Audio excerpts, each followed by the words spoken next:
हरे कृष्णा। महाभारत का एक प्रसंग है जब कर्ण कृष्ण से पूछते हैं कि हे कृष्ण, मेरे जन्म के उपरांत ही मेरी माता ने मुझे त्याग दिया, तो क्या उसमें मेरा दोष था?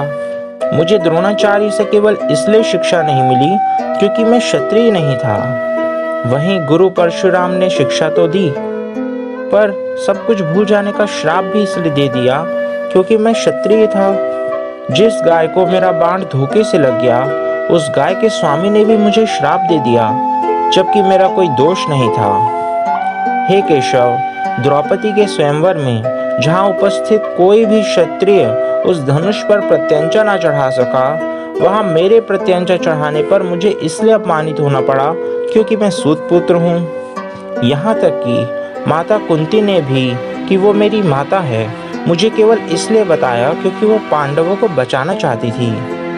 आज मुझे जीवन में जो कुछ भी मिला है वो सब दुर्योधन का उपकार ही तो है। इसीलिए हे केशव, यदि मैं उसका पक्ष ले रहा हूँ तो मैं गलत कैसे हूँ? कृपया मार्गदर्शन करें। तब कृष्ण कहते हैं कि हे कर्ण, मेरा जन्म जेल में हुआ था।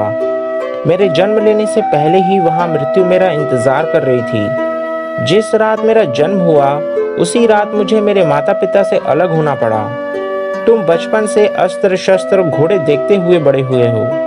मेरा बचपन तो गायों को चारा खिलाने में या गौ सेवा में ही बीता। ऐसे समय पर भी कंस मामा ने मुझे मारने के लिए कई आघात किए। मैं तो बचपन से यही सुनता आया कि गोकुल वालों की सारी मुश्किलों की जड़ मैं ही हूँ। उस समय जब तुम अपनी वीरता के लिए अपने गुरुओं से प्रोत्साहन प्राप्त कर रहे थे, तब तो मुझे शिक्षा भी नहीं मिली थी।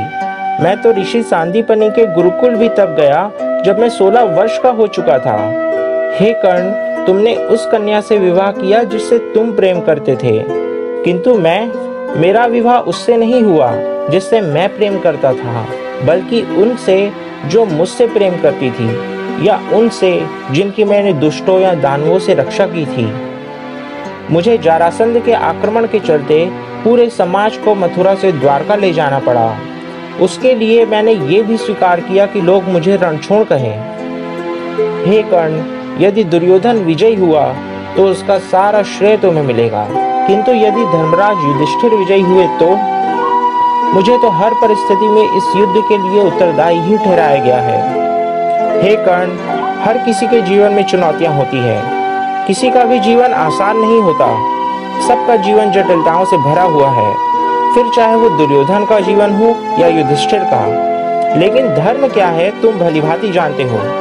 चाहे जीवन में कभी अपमानित होना पड़े, जैसी भी जटिलताएं हो, महत्वपूर्ण ये है कि उस समय हमारी प्रतिक्रिया कैसी होगी। हे कर्ण, हे ज्येष्ठ कौन्तेय, इसलिए शिकायत करना बंद करो। जीवन में जटिलताएं बहुत हो, इसका मतलब ये नहीं कि आपको अधर्म के मार्ग पर चलने का अधिकार मिल गया हो। हरे कृष्णा। अगर आपको वीडियो पसंद आए तो शेयर करना ना भूलें।